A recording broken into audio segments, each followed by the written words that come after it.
الحمد لله وكفى والصلاة والسلام على سيد الرسل وخاتم الأنبياء وعلى آله وصحبه الأتقياء أما بعد أعوذ بالله من الشيطان الرجيم بسم الله الرحمن الرحيم والذين لا يشهدون الزور وإذا مروا باللغو مروا كراما والذين إذا ذكروا بآيات ربهم لم يخروا عليها صما وعميانا والذين يقولون ربنا هب لنا من أزواجنا وذرياتنا قرة أعين وجعلنا للمتقين إماما أولئك يجزون الغرفة بما صبروا ويلقون فيها تحية وسلاما خالدين فيها حسنت مستقرا ومقاما قل ما يعبأ بكم ربي لولا دعاؤكم فقد كذبتم فسوف يكون لزاما آمنت بالله صدق الله وصدق رسوله النبي الكريم۔ اور وہ لوگ وہ ہیں جو حاضر نہیں ہوتے ایسی محفل میں جن میں جھوٹ ہوتا ہے، اور جب وہاں سے گزرتے ہیں تو بالکل اپنے آپ کو بچاتے ہوئے گزر جاتے ہیں۔ اور وہ لوگ جب انہیں ان کے رب کی آیات سے نصیحت کی جاتی ہے تو وہ بہرے و اندھے کی طرح نہیں رہتے، بلکہ بڑے دھیان کے ساتھ توجہ کے ساتھ سماعت کرتے ہیں۔ اور وہ لوگ دعا میں کہتے ہیں، اے ہمارے رب، ہمارے لیے ہماری اولاد اور ہماری بیویوں کو آنکھوں کی ٹھنڈک بنا، اور ہماری اولاد کو نیک لوگوں کا امام بنا۔ یہی ہیں عباد الرحمن کہ اللہ ان کے نیک اعمال کی جزا عطا کرے گا، اور ان کو تکالیف کے صبر کے بدلے میں جنت کے بالا خانے دیے جائیں گے، اور اس میں ان کی ملاقات ہوگی اور ان کے لیے دعا اور سلامتی ہوگی۔ ہمیشہ اس جنت کے بالا خانوں میں رہیں گے، اور وہ جنت کا ٹھکانہ اور مکان بڑا ہی اچھا ٹھکانہ اور اچھا ہی مکان ہے۔ اے نبی صلی اللہ علیہ وسلم، آپ ان سے کہہ دیجئے کہ پرواہ نہ کرو تم میرے رب کے متعلق اگر تم اس کو پکارا کرو، تحقیق کہ تم جھٹلاتے ہو، اور عن قریب جس نے جھٹلایا اس کے الزام کا معاملہ سامنے آ جائے گا۔ حضرات محترم، سورہ فرقان کی آیت نمبر 72 سے آیت نمبر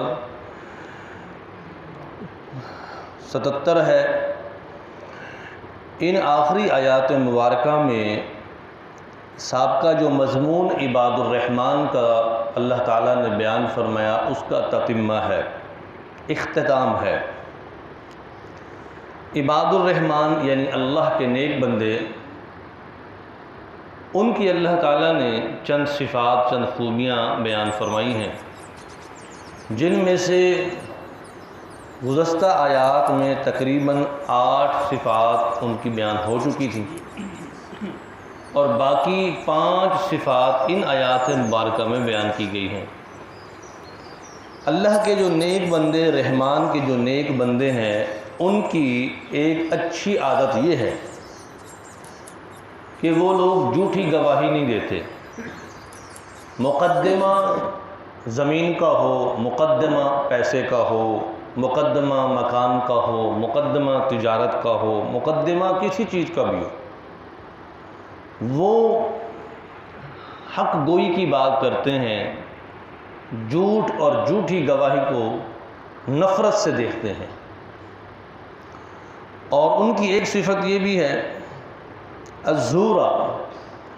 کہ جس طرح لوگ بڑے شوق کے ساتھ، جذبے کے ساتھ محفلوں میں جاتے ہیں، خاص طور پر شراب کی محفل، جوا کی محفل اور میلے ٹھیلے اس زمانے میں بھی لگتے تھے جب عرب کا دور تھا۔ اوقاس کا میلہ اور میلہ مکہ میں ایک میلہ لگتا تھا، مکہ سے دور اوقاس نامی شہر تھا، وہاں پر ایک میلہ لگتا تھا۔ تو ان میلوں میں مختلف قسم کی چیزیں ہوتی تھیں، لوگ تلذذ حاصل کرنے کے لیے میلوں میں جاتے ہیں، وہاں گناہ ہوتا ہے، وہاں گانا بجانا ہوتا ہے، راگ ہوتا ہے، وہاں ہر قسم کی نفسانی شہوات پوری ہوتی ہیں۔ تو جو اللہ والے ہوتے ہیں، عباد الرحمن ہیں، لا یشہدون الزور، وہ ایسے میلے، ایسی محفلیں، ایسی مجلسوں میں حاضر نہیں ہوتے، وہ ان میلوں سے اپنے آپ کو بچا کر رکھتے ہیں۔ ہاں اگر سفر کرتے ہوئے کسی ایسے شہر سے، ایسی بستی سے گزر آ گیا، مروا باللغو مروا کراما، اور راستے میں میلہ لگا ہوا ہے، اب انہوں نے گزرنا بھی اسی راستے سے ہے اور اسی راستے پر میلہ لگا ہوا ہے، تو پھر وہاں جان بوجھ کر تو نہیں گئے، کیونکہ سفر کر رہے ہیں تو وہاں سے بھی خوبی کے طریقے سے گزر جاتے ہیں، آسان طریقے سے گزر جاتے ہیں، آنکھوں کی حفاظت کرتے ہوئے، اپنے وقت کو ضائع کرنے سے بچاتے ہوئے، بغیر کسی سے تبصرہ کیے، بغیر کسی سے بات چیت معلومات لیے اپنے منزل مقصد کی طرف رواں ہو جاتے ہیں۔ بعض دفعہ انسان کی عادت ہے ارادتاً تو کسی ایسی محفل میں نہیں جاتا، اچھی نہیں سمجھتا، لیکن گزرتے ہوئے دیکھتا ہے کہ لوگوں کا جمع غفیر ہے، لوگ اکٹھے کھڑے ہیں، تو تھوڑی دیر میں بھی کھڑ کے دیکھ لوں کیا ہو رہا ہے، ذرا سن لوں، کسی سے پوچھ لوں کیا ہو رہا ہے۔ تو فرمایا جو لوگ ارادتاً عادتاً نہیں جاتے لیکن گزرتے ہوئے رک جاتے ہیں اور کسی سے پوچھ تچھ کرنے لگ جاتے ہیں کہ کیا ہوا، کیا ہو رہا ہے، یہ بورڈ کس چیز کے لگے ہوئے ہیں، یہ لوگ کیا دیکھ رہے ہیں، تو فرمایا یہ رکنا، پوچھنا، بحث کرنا بھی قصد کے ہی حکم میں آ جاتا ہے کہ تمہیں کیا غرض ہے کسی سے پوچھنے کی، تمہارا مقصد ہی نہیں ہے۔ تو عباد الرحمن جو اللہ کے خاص نیک بندے ہیں، پہلے تو وہ شراب کی محفل میں جاتے نہیں، زنا کی محفل میں جاتے نہیں، جوئے کی محفل میں جاتے نہیں، جھوٹ کی محفل میں جاتے نہیں، رات گانے کی محفل میں جاتے ہی نہیں ہیں، اور اسے دل دماغ، دل و ایمان سے نفرت کرتے ہیں، ذرہ اس کی طرف التفات نہیں۔ اور اگر بالفرض سفر کرتے ہوئے ایسا معاملہ راستے میں آ جائے تو فرمایا مروا کراما، تو یہ پھر بڑے آسان انداز سے گزر جاتے ہیں، اپنے وقت کو بچاتے ہوئے اور اپنی نیکی کو بچاتے ہوئے۔ والذین اذا ذکروا بآیات ربہم، اور پھر عباد الرحمن کی ایک صفت، ایک خوبی ہے کہ ان کے سامنے قرآن جب پڑھا جاتا ہے، قرآن کو سنتے ہیں یا قرآن کو پڑھتے ہیں، تو قرآن کی آیات، قرآن میں احکامات، اللہ تعالیٰ کے ارشادات کو جب سنتے ہیں تو یہ گردن جھکا دیتے ہیں، ان کی آنکھیں نم ہو جاتی ہیں، ان کا چہرہ فق ہو جاتا ہے خوف کی وجہ سے، اور جب رحمت کی آیات آتی ہیں تو چہرہ کھلکھلا جاتا ہے اللہ کی رحمت کی امید کی وجہ سے۔ صم وعمیانا لم یخروا علیہا صم وعمیانا، قرآن سننے کے بعد یہ ان لوگوں کی طرح نہیں رہتے جنہوں نے قرآن سنا اور انسنا کر دیا، قرآن سنا اور ایسے جیسے بہرے اور اندھے ہیں، ان کو پتہ ہی کسی چیز کا نہیں، بلکہ قرآن سننے کے بعد ان میں ایک وجد طاری ہوتا ہے، قرآن سننے کے بعد ان کا چہرے کا منظر دکھا دیتا ہے، ان کا دل روتا ہے، اور ان کی زندگی میں عمل کی تبدیلی نظر آتی ہے، ان کے اخلاق میں تبدیلی نظر آتی ہے، ان کے معاملات میں تبدیلی نظر آتی ہے۔ یہ عباد الرحمن ہے۔ والذین یقولون ربنا ھب لنا، اور وہ لوگ صرف اپنی ذات کو نیک بنانے کے چکر میں نہیں رہ جاتے کہ ہم ہی نیک ہیں، ہم ہی متقی ہیں، ہم ہی اللہ والے ہیں، نہیں، بلکہ انہیں اپنی آل اولاد کو بھی جہنم سے بچانے اور جنت کی طرف لے جانے اور نیکی پر عمل کرنے پر خوشی دیکھنے پہ یہ بھی فکر رہ جاتی ہے۔ اس لیے وہ اپنی دعاؤں میں اپنی آل اولاد کی بھی دعائیں کرتے ہیں، من ازواجنا وذریاتنا، اے اللہ ہماری فیملی کو نیک بنا، اللہ ہماری اولاد کو نیک بنا، ہمارے بیٹوں کو نیک بنا، ہماری بیٹیوں کو نیک بنا، ہماری بیویوں کو نیک بنا، اور پھر ہمارے مردوں میں سے وجعلنا للمتقین اماما، اللہ ہمارے مردوں میں سے مردوں کو نیکی کا امام بنا، نیکی کا پیشوا بنا، اچھے اخلاق والا بنا، دین کا غازی بنا، دین کا مجاہد بنا، دین کو سمجھنے والا، دین کو پھیلانے والا مبلغ بنا، مقرر بنا۔ تو وہ اپنی اولاد میں مردوں کے لیے خاص طور پہ دین کے داعیہ کی دعائیں کرتے ہیں۔ اب آخر میں اللہ تعالیٰ فرماتے ہیں ان کی صفات بیان فرمانے کے بعد، دیکھو یہ کتنی اچھی عادتوں والے لوگ ہیں، اللہ کو یہ لوگ اتنے پسند ہیں۔ اب ان کی جزا کا ذکر فرمایا، اولئک یجزون۔ اب جب ایک بندہ محنت کرے گا، مزدوری کرے گا، شام کو اس کو صلہ ملے گا، تو اللہ فرماتے ہیں ہم بھی ان کو صلہ دیں گے، ان کے نیک اعمال کا ہم ضائع نہیں کریں گے۔ اولئک یجزون، یہی ہیں جن کو جزا دی جائے گی، مطلب صلہ دیا جائے گا، ان کو مزدوری دی جائے گی، اجر دیا جائے گا، اور اللہ ان کے اعمال کے بدلے میں جو انہوں نے دنیا میں حالات پر صبر کیا، تکلیفیں آئیں اس پر صبر کیا، آج ان کو اس کے بدلے میں انعامات دیے جائیں گے۔ وَيُلَقَّوْنَ فِيهِ، آج وہ اللہ سے ملاقات کریں گے، آج اللہ کا دیدار ہوگا، جنت دیکھیں گے، جنت کی نعمتیں دیکھیں گے، اجر ثواب دیکھیں گے۔ تحیتاً، آج فرشتے انہیں سلامتیاں کہیں گے، اہلاً و سہلاً و مرحبا، تمہارا آنا مبارک ہو، تمہیں جنت کا ملنا مبارک ہو، تمہارا جنت میں رہنا مبارک ہو، تمہیں جنت کا مقیم ہونا مبارک ہو۔ تحیتاً، آج فرشتے ان کے استقبال کے لیے کھڑے ہوں گے،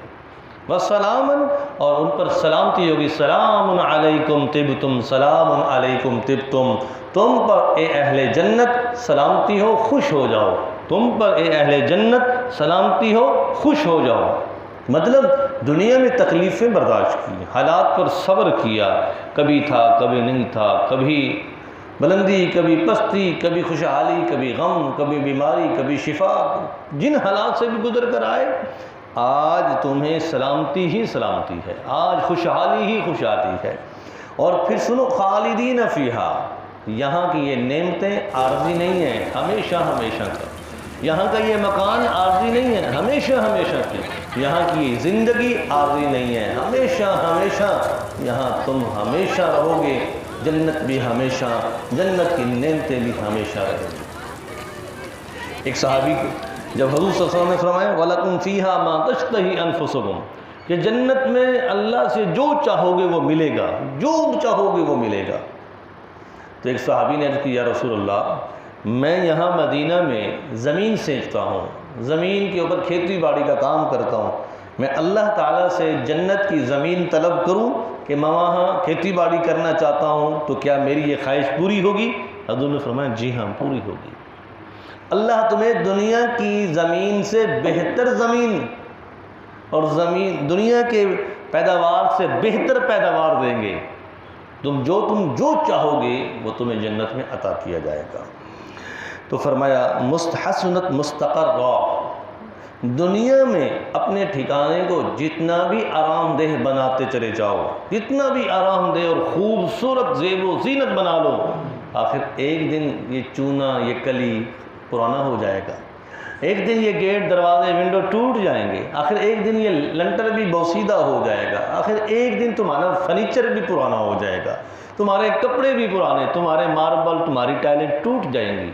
ایک دن ایسا آئے گا کہ یہ کوٹھی جو تم نے بڑی زیب و زینت اور بڑے پیسے، بڑی محنت سے بنائی، یہ پرانی نظر آئے گی،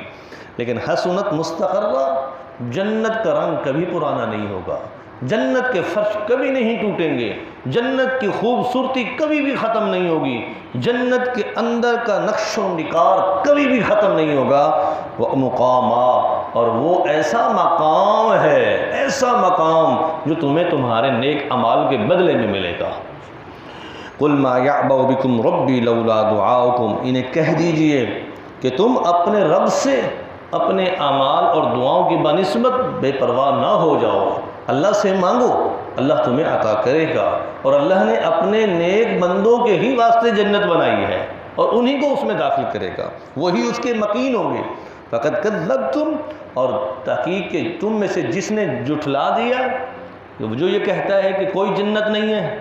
مرنے کے بعد کوئی آخرت نہیں ہے، کوئی حساب کتاب نہیں ہے، گناہوں پر کوئی سزا نہیں، نیکیوں پر کوئی اجر نہیں، تو سن لے فسوف یکون لزاما، یہ جو الزام دوسروں پر ٹھہرا رہا ہے، ان قریب وہ الزام اپنے اوپر دیکھے گا، اور وہ الزام اس کی گردن کا توق بنا ہوا ہوگا، اور وہ اس کو لے کر کھڑا ہوگا، اور پھر ان قریب اپنی آنکھوں سے وہ منظر دیکھے گا جس منظر کو اس دنیا کی زندگی میں وہ جھٹلا رہا ہے۔ مطلب آنکھوں سے اللہ اس کو دور سے دکھائیں گے، اس کے قریب نہیں جا سکے گا، نہ جنت کی خوشبو سونگے گا، نہ جنت کا منظر دیکھے گا۔ اس لیے حدیث پاک میں ہے اولئک یجزون الغرفہ، کہ لوگوں کو جو جنت ملے گی، جنت کی نعمتیں وہ ان کے اعمال کی نسبت سے ملیں گی، جس کے جتنے اعمال اور جتنا ایمان اس کو اس حساب سے جنت اور اس کے درجے ملیں گے۔ تو آپ صلی اللہ علیہ وسلم نے فرمایا بعض جنتی وہ اتنی بڑی محل، اتنا بڑا جنت کا مقام ملے گا کہ جب وہ اپنے سے ادنا جنتیوں کو دیکھیں گے اور ان کے محلات کو دیکھیں گے تو آپ نے تشبیہ دے کر فرمایا ایسے جیسا کہ تم زمین میں رہ کر آسمان کے رات کے ستارے دیکھتے ہو، کتنے دور اور کتنے چھوٹے نظر آتے ہیں، ایسے جو بڑی جنتوں والے ہوں گے انہیں دوسرے لوگ چھوٹی جنتوں میں اتنا دور اور اتنے چھوٹے چھوٹے نظر آئیں گے۔ تو یہ اللہ کا ایک نظام ہے جو آخرت کی زندگی میں سمجھ آنے والا ہے۔ اللہ تعالی ہمیں قرآن کی سمجھ نصیب فرمائے، آمین رب العالمین۔ الحمدللہ حمدا کثیرا طیبا مبارکا فی،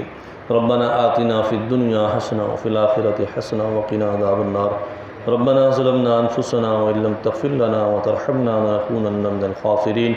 اللهم اعنا على ذکرک وشکرک وحسن عبادتک، وانفعنا بالذکر والقرآن الحکیم، وإیاکم بالآیات یا حی یا قیوم برحمتک استغیث، صلی اللہ تعالی علی خیر خلقہ محمد ونور عرشہ، آمین برحمتک یا ارحم الراحمین۔